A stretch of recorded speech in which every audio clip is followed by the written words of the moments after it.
It's a good morning to you. Welcome to Asake Online. My name is Zenzele Ndebele, and this is the Breakfast Club, a show where we discuss various issues. But in this particular program, we'll be talking about the history of Zipra, something that we do every Thursday. Sikhangela imbali yabe Zipra ukuthi kanti bona balwa ngaphi njalo kuyini abakwenzayo. The aim is to document this history and give Zimbabweans an opportunity, not only Zimbabweans, even people in Southern Africa and the rest of the world, the opportunity to know what Zipra did and try and put the record straight, because over the years there's been a lot of distortions and omissions when it comes to history, and the reason is clear: history is always written by the victors. So if you are not a victor, you don't have an opportunity to write history. And of course, immediately after the independence, there was Gukurahundi. A lot of Zipra people went into hiding. They didn't want to associate with Zipra, so there was no opportunity or chance for them to document their stories. And we believe it is time now we talk about these issues, hear their stories, so that they can also tell what they did during the liberation struggle. And today I'll be talking to Ubaba Mike Skabate, ibizo lakhe lempini wakungu Elliot Majola. Babu Uskabate, welcome to the program. Hayi siyamukela siyathaba ukungamukela ku program yakho. Well, eUrungwe sasile code of conduct. Babe khona ngithi ziqamthetho vele zikhona. But isibo bonke abantu ababelala emzini. Futhi isibo bonke ababebona ngani impi isiphelile. Ubuhle ngeUrungwe, to be precisely, saliberate. Lapha ngikiwa la chaywa la zela la retreat. Mhlawumbe abakhiwa ngesibhala ngakhona ukwabe sezama ukuthi sitothe ukuthi bencedisana labanye bethu abacabanga ukuthi iZipra kayilwa. But bona labanye bethu bona labo, they could not penetrate iMarsh West, meaning iZipra had fought. Awukulwa salo futhi umbhobho wakhala lapha. You don't liberate a place ongachayanga muntu. Kumele kufa umuntu afa amakhiwa. Inkomo zabo sazidla sinika abantu. Abantu beUrungwe abanye balenkomo ezabo kempo amakhiwana la. So wena eUrungwe wona iphi ibheki yakuqhasa kakhulu sokuthi le yangichaza le? Ekazangarara sa chayezana nabelungu sihamba lenkomo. And sase sile system yokuthi singazifica inkomo sasingasibalekeli lazo ngani zingabangani. So singazichaya zingene. Kati amakhiwa ayesenanzele ukuthi noma abantu laba anti yakhumbula kwaba le sitsho esithi siyatshintsha sibe inyamazana, siyatshintsha sibe zinkomo. But that was a mere tactic.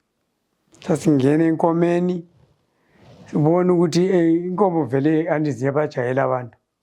Lingangena lani kizo, ungena uyephuma ngale bona babe lokhu senkomeni. Sebeza kati inkomo lesana wena sidlulile. But ke ekazangarara sathutshelana labo. Yazi awudubuli phela ungathutshelana nomuntu njengakumfowethu la. La ekadubuli. Basala sebedubula amakhiwa sidlule kibo khonapho. Labo sebengani bamangele. Basala sebedubula phezulu. That was a winning point yethu sathi yeah. Laphana we danced with death. Kodwa akula muntu wadubulayo. Lathi sidubulanga. Lalethuke kakhulu. Hayi vele kwakungayenza ukuthi udubula khonapho. Angithi kumele you breathe in unkhona uzadubula. Mawa breathe in ukwesinye isikhathi ungatsha khona. So yaba i-turning point yokuthi amakhiwa abona ukuthi hayi sesikhona.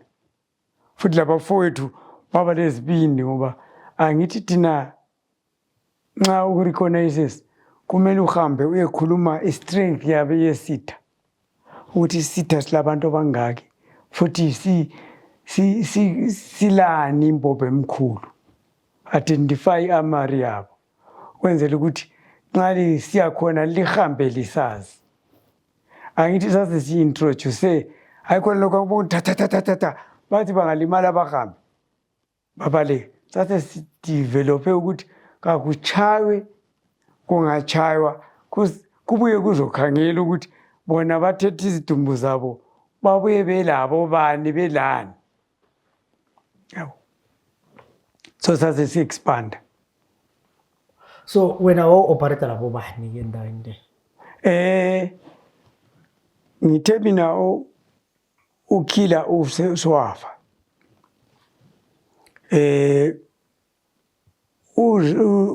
uzero wafa I think wamuzwa kuleya indoda yayithwala impompo eminingi yayihlala ephumula la so wafa uzero ophilayo kathesi eng-operate laye umkhaya ukhona usemaplazini eNyamendlovu uhlala eNkulumane seyisakamezi kuthiwa nguRichard Nkala ibizo lakhe lekhaya kathesi Washington ukhona kuthiwa Mufuni kathesi waba ngukhansela eFelabos la amadoda engathi asaphilayo akhona uBhantinti laye ukhona omunye wasasithi uBhantinti ungwenya kodwa isibongo sakhe la usemaplazini lapha eNyamendlovu hayi igroup yethu abaningi bafa angithi abaningi babulawa frustration kakhulu esasikukhangelele kwasenzakalanga. So uyahlala lapha eHurungwe kuze kube nini? eHurungwe sasuka sesiya kuma-APs. Yeah. Mina-ke angizange ngibe lelokhu ze ngiyele sathi sifika ku-GP ngasiwa kugwayi. So wasuka ngale waya kugwayi? Yeah. Because babefuna ama-officers ukuthi bawasusele khona ngale sebewasa ku-National Army. Ngase ngingabi lenhlanhla-ke kugwayi ngithe ngihlala-hlalile ngase ngibuya lapha kontuthu ziyathunqa eNtumbane. So wena wasuka ugwayi wabuya eNtumbane? Yebo, ngaba lo Gilbert Khumalo wayekhomanda iNtumbane.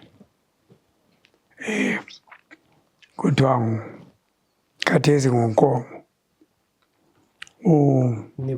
Nicholas Nkombo useGesi.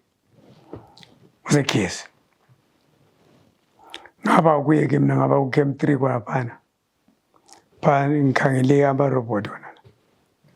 So la selidecide ukutshana lapha eNtumbane hayi akuzange kube kuhle laphana. Ngibona ngathi uzavumelana lami Ndebele ukuthi amabutho ahlomileyo ale policies ezitshiyeneyo abandawonye vele aqebhana akwekeli angithi lama-politician abepolitika etshele ababo ukuthi alokhana kakulalutho laphana ake libazame libone. Basiqalisa phela laphana eNtumbane babulala ama-MP zethu kokuluqaqanyana khonokho ngemva lapha babachonxa ngengqamu automatically kwase kutsho ukuthi siqalisiwe impi. Kube kanti uNkala laye wayethi laphana wayethe uzafaka ofezela wayiphe aphi zabo zonke izitatimende ezifana nazo nezo zazi-incite ukuthi amabutho generally azizwe edelelekile. Yeah. Decide ukuthi liza. Yes, ukuthi sithi put insanity at least hayi yaqhamuka. Zaqhaqhaza nampela. Unfortunately umdala wethu wasehamba phezulu lapha emisa mina ngokwami ngambona ngani komele kuze kusale uhlavu lokucina lapha. So wena ngede yona le wongaphi? Ngangisenkambeni kwapha. Ubhizi. Kanti yayi udlebe luyabe selufikile. So usuqalisa ukukhipha amajaha ukuthi abanye sesi-deploya. Futhi yaphajaniswa kakhulu iMAS, impiliyana. OMAS labo basuka bangena abanye iMAS abantu. Yabona akulula ukulwa livikana labantu. Yabo. Oliba babekele nje sesiyideploy ngoba sadeploya abantu. Sasibadeployile. Nanzelela khona apha ematankeni sizinda.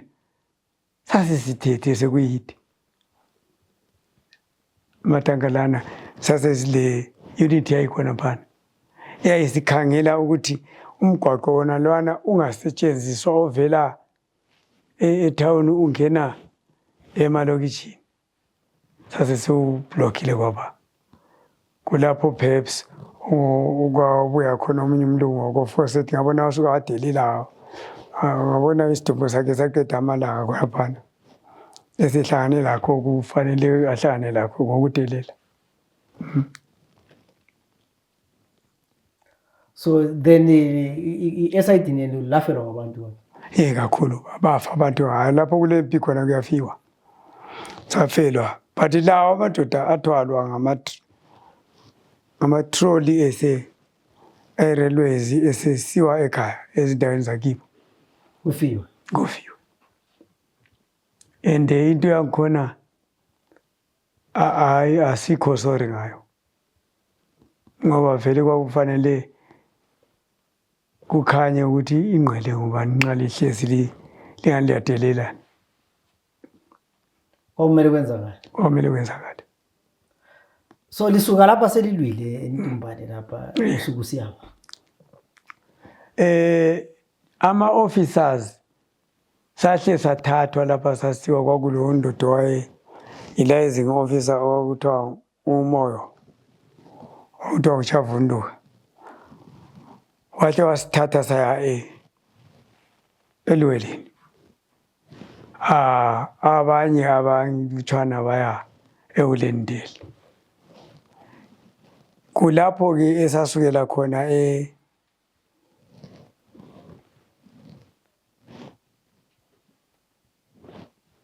lapha esilungwini sabo lapha sekuthiwa yini ngathesi ilweleni. Lapha esasukela khona ke ukhethwa lobani uya endaweni enje ubani endaweni enje. Sigredwa kuthiwa siya ku-integration.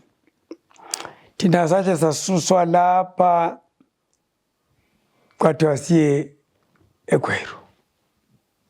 eGweru yangikhona akinto ezasenzakala lapho kade Ndebele ungaza kuzithanda. eGweru yakhona kasihlalanga insuku nakho sesisusiwe sesisiwa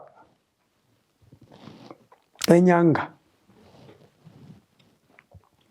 eNyanga lapho esasuka khona lakho sahlala training yangikhona kwawuphungu matshwa ubone nje ukuthi lapho ngani imbomba akulanto enhle yezwa. But we felt ukuthi kukhona ukuchaya amanzi. Ukuthathwa kwabantu bonke ababe ngama-officers sesisiwa e-43 eMasvingo. Kulapho kwaphuma khona abantu abaningi babaleka. Thina abanye satshelwa ukuthi ngilusiza ukuthi siwafa ubhururu wami ngani ngake ngimbuza ukuthi kade la uyafa. uDouglas Nyikaramba wabuya wazosithatha laphana wasisa emcheke erenkini. Kit bag yakho usuhambile, you are catched, go home. So uNyikaramba walixotsha. Yeah. Akusitshela ukuthi noma umuntu oxotsha ku-army wafika wathini sibili. Ngoba kwesikhathi nxa sikhuluma abantu ukuthi abantu abaxotsha ku-army bayala. Ngede yavuka ki uNyikaramba wabuya kini wathini? Wafika wathi ume ngazo kere kumbina kwakhe. Lale ngamazipra. Yayi igrucho yaba ngamazipra wodwa. uthi uxoxela hayi sekwanile asisela msebenzi njengoba becontinue nje bethi basarapere babe slogan sabo babekubiza bethi kukeshiya you are cashiered chitsokera umusha just like that, yeah no reason. yeah izizathu abala abasakufuni kumbe bathi you no longer need officers. That was their language. So nalaxoxwa libanga. Yes, sasibaningi about about 200 and something, 208 something like that. So this is different from a group yaxoxwa nguTungamirayi. Unyika yaramba loTungamirayi babesebenza ndawonye. Ayengamadoda ayesebenzisana. Kathi ngani yena lo okhona ngathesi is to blame wabulala abanye abantu emehlweni ethu. So sizemcheke lapha kuthiwa Chapansi. Kwase kungani so igroup yeni yini la lo Cyprian? Yebo.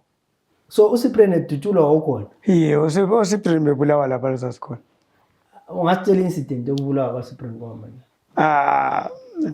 Okwinto wakhona kwase kule commotion njanti yena waba umuntu wayengani basuka bam-identify as a resistant figure. Yeah. So bafa baba ngu-2 omunye angikwazi ukuthi kwaku-2 mbali, but they killed 2 comrades. So usuqothiwe lapha susuka wena? Ngahambe ngazibuyelele abuya lapha obulawayo ngahlala ngazama ukuya eMarifela Trust uya khulukhuluma namajago sports ababekhona phana ukuthi singenzani ukuthi sibuyele siye kumbe sidemobilize kwase kuvela indaba yedemo. Ngizihlalele silingi ngihlalele ePhumula ngikhaya ngasuka straight ngademobilize. After demobilization ngalinda ukuthi izenzele lokhu lalokhuyana, survival of the fittest. Ndebele we are surviving. Inhliziyo zethu zisurvivor ngoba ake ngithi kuwe mina as far as I'm concerned ilizwe labuya. The attainment of independence, which is the lowest step of e-revolution, was attained. So the attainment of independence is the lowest step? Yes, it is the lowest step of a revolution. Yeah. So what's the highest? The highest is economical emancipation. So nasachieve level 1. Level 1, such as saba grounded. Then ama opportunists took advantage.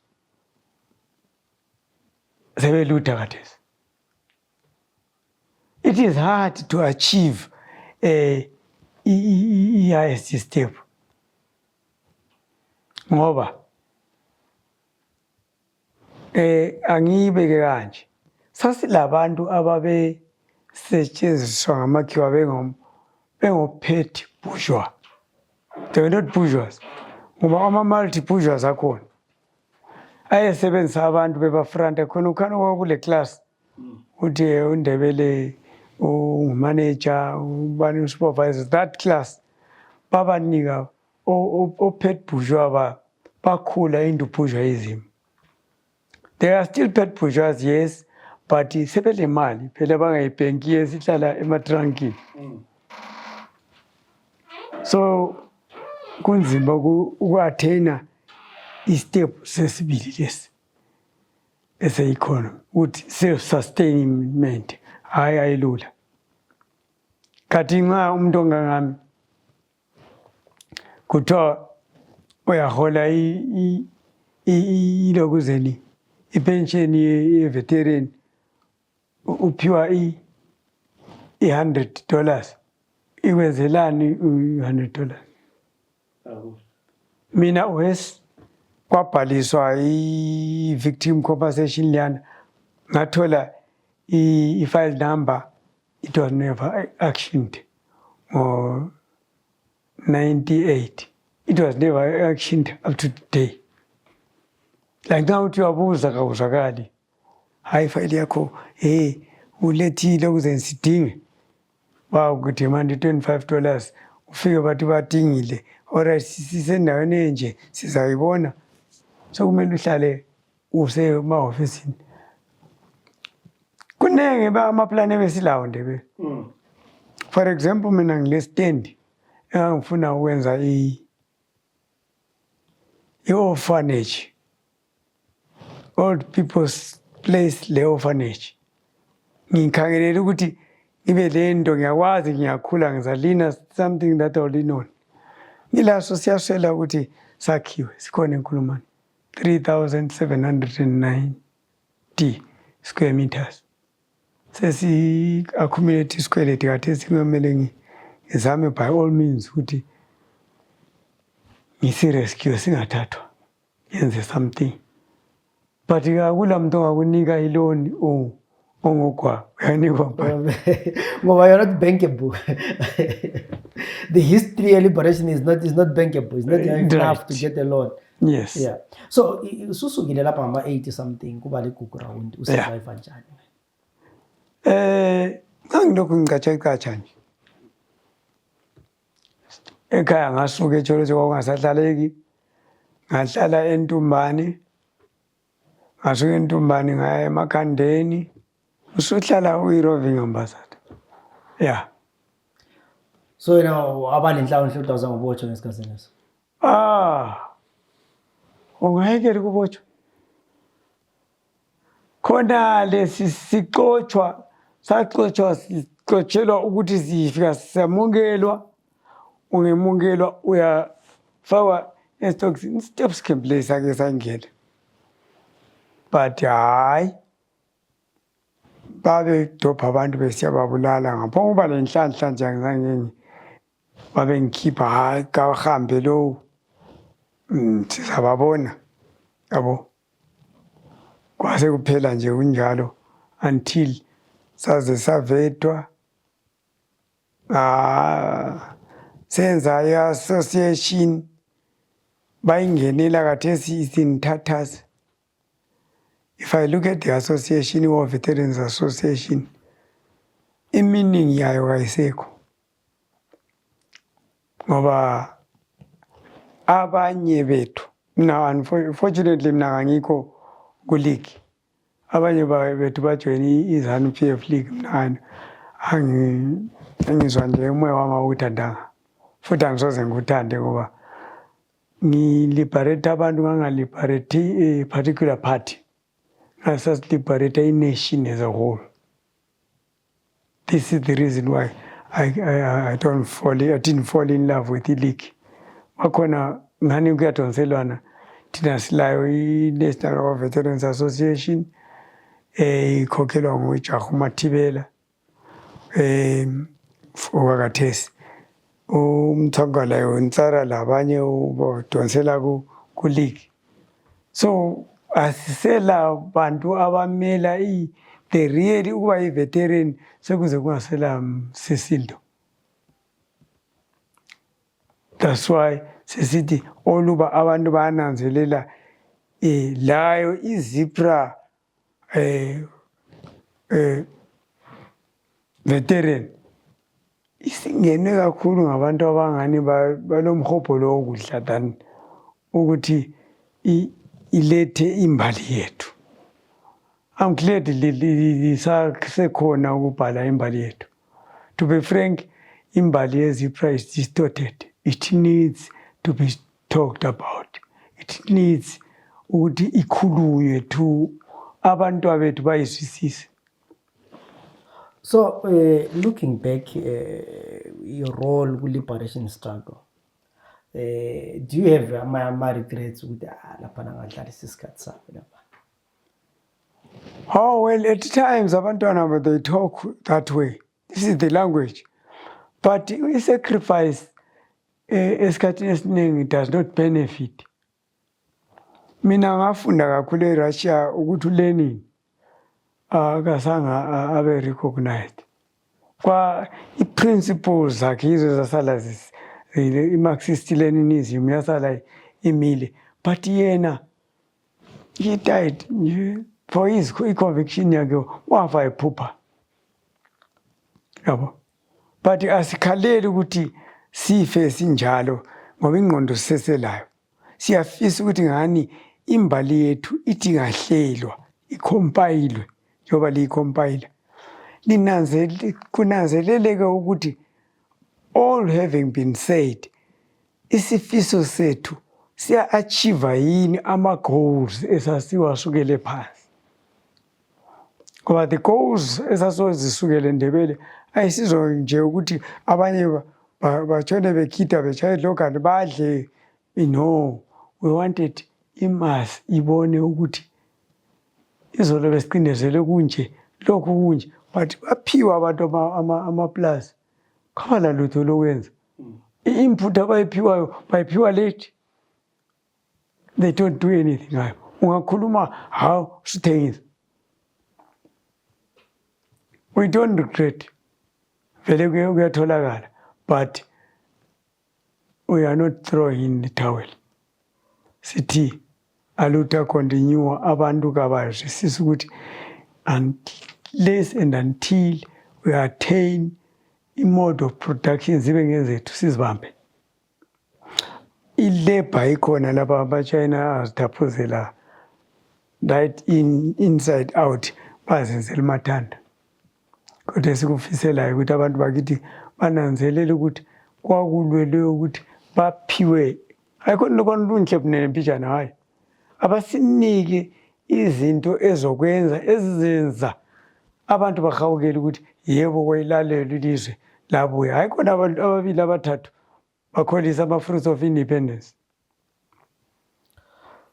On that note, Babu Skabade siyabonga kakhulu ukuthi usinike ithuba lokuthi sixoxe nawe sizwe ngembali le contribution yakho. In the program today I was talking to ubaba uMike Skabade, ibizo lakhe lempini kwakungu-King Elliot Majola. He operated ekakhulu eMarsh West, and he was telling us about the history of the liberation struggle and his involvement. And of course, the story is not ending. I mean, the stories continue, and most of the veterans who fought in the liberation struggle are struggling today economically. Abatholanga lutho, amapension akhona, they don't buy anything, and not only them, but the rest of the Zimbabweans. I don't think this is what people hoped the independence is going to achieve. But like he said, we only attained the stage one of the revolution, which is independence, and we still need to go further and attain